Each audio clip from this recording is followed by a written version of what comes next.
Youtubeurs, youtubeuses, bonjour, bienvenue sur ma chaîne.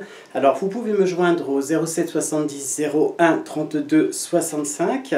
Vous pouvez aussi, vous voyez juste en dessous, prendre un rendez-vous pour une consultation à mon cabinet parisien, donc rue des Orteaux via Doctolib, mon cabinet Bettencourtois, donc chaque week-end où je suis en ce moment. Alors aujourd'hui je vais aborder un sujet un petit peu particulier qui me tient à cœur et qui peut-être va changer aussi l'orientation un petit peu de mes vidéos. On va appeler cette vidéo une vidéo coup de gueule. Voilà.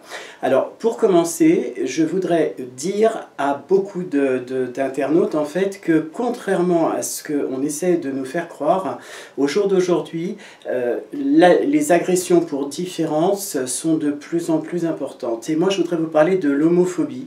Alors l'homophobie qu'on croyait justement avoir disparu grâce notamment en 2013 au mariage pour tous, qui aujourd'hui s'avère finalement pas tout aussi vrai. On n'est pas dans le monde merveilleux des bisounours, loin s'en faut, parce qu'on a de plus en plus de problèmes en fait à la fois à se montrer tel que l'on est, mais aussi l'agressivité des gens qui est quand même quelque chose d'assez particulier.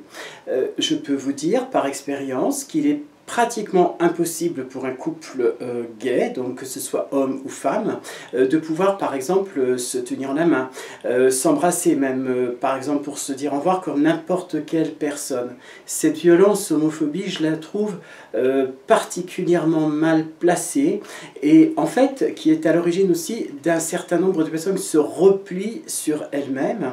Alors autant professionnellement je suis quasiment convaincu, en tout cas dans les postes finalement dans des postes même à haut niveau, où il y a eu des coming out, où les gens ont reconnu ce qu'ils étaient, eh bien l'homosexualité, je veux dire, les collègues vont être plus tolérants.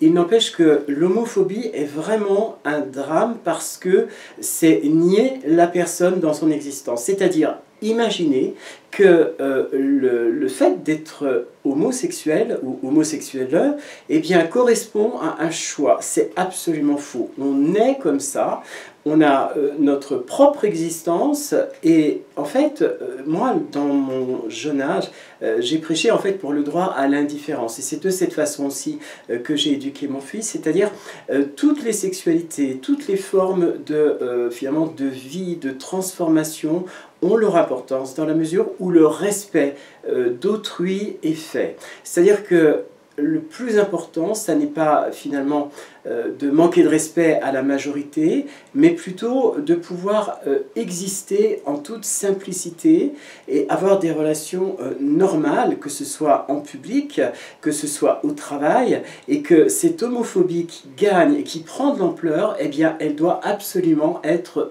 dénoncée, et j'en appelle entre guillemets au pouvoir public, parce que aujourd'hui, eh bien, il n'est pas rare que des agressions aient lieu en ville, bien entendu, mais je peux vous dire qu'à la campagne, le fait d'avouer son homosexualité entraîne un certain nombre de difficultés. Donc il y a une sorte de clivage qui est vraiment extrêmement grave et qui va perturber finalement sa propre évolution et sa propre façon d'être. Il ne faut pas oublier que la plupart des personnes concernées par ces violences homophobiques eh bien, sont des personnes qui n'osent pas porter plainte et qui n'osent pas en parler. C'est-à-dire que vous avez dans la rue par exemple des gens qui vont se moquer clairement. Voilà. Bon, c'est vrai que ça a toujours été même bien avant le mariage pour tous. Néanmoins, je trouve relativement scandaleux que, alors qu'il y a du respect, hein, le respect mutuel qui doit s'installer, qui est installé la plupart du temps, eh bien, on ne puisse pas vivre son amour, en fait, au grand jour. Hein, voilà. Donc ça, c'est quelque chose qui me choque, quelque chose aussi dont on peut être victime dans des lieux publics, et le plus triste, c'est qu'il n'y a pas d'intervention. C'est-à-dire que les gens qui remarquent ça, eh bien, ne vont pas vous porter secours. Voilà. Donc c'est vrai qu'on entend beaucoup beaucoup à Paris parler de cette homophobie qui va grandissante. Et pour moi, l'homophobie, c'est aussi le rejet. Peut-être que ces gens qui attaquent attaquent les homosexuels, eh bien peut-être que même c'est en fait une sorte de désir caché, refoulé, on va dire, de leur propre homosexualité ou leur propre bisexualité, parce que je fais partie de ceux qui pensent qu'on n'est pas ni homosexuel ni hétérosexuel, mais plus profondément bisexuel à un moment ou à un autre dans son existence. Voilà. Donc je cherche des moyens de faire avancer les choses et de faire évoluer les choses sans pour autant prendre le drapeau arc-en-ciel et de manifester haut et court que vivent les homosexuels. Moi je dirais tout simplement vive toutes les formes d'amour, vive toutes les personnes qui s'aiment et qui ont le courage de se montrer, et surtout eh bien il ne faut absolument pas se cacher, pas vivre dans cette espèce de monde un peu secret, voilà. Donc il faut être comme on est, il faut avoir cette capacité de dire stop lorsque le moment est arrivé, et surtout ne pas hésiter en fait à bien prévenir la police quand il y a une agression. Et pour autant, ne pas se remettre en cause. Ce n'est pas l'homosexuel en proprement parler qui doit se remettre en cause. Je parle d'homosexuel masculin, mais aussi d'homosexuel féminin. En fait, la remise en cause vient de ceux qui agressent. Voilà. Donc pour moi, c'est important d'avoir ce coup de gueule aujourd'hui.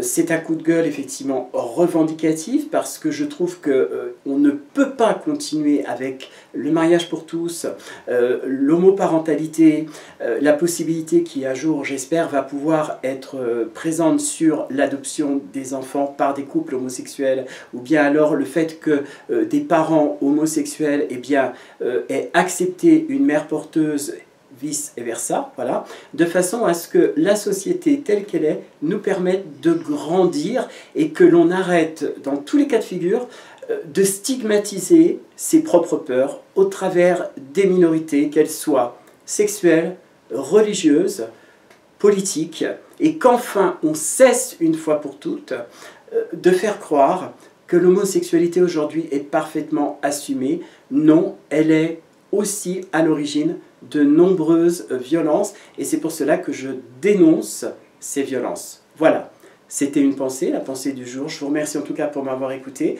Encore une fois, n'hésitez pas à prendre rendez-vous par l'intermédiaire de Doctolib pour une consultation à mon cabinet parisien, mon cabinet Bettencourtois. Merci pour m'avoir écouté, à très très bientôt. Ciao ciao.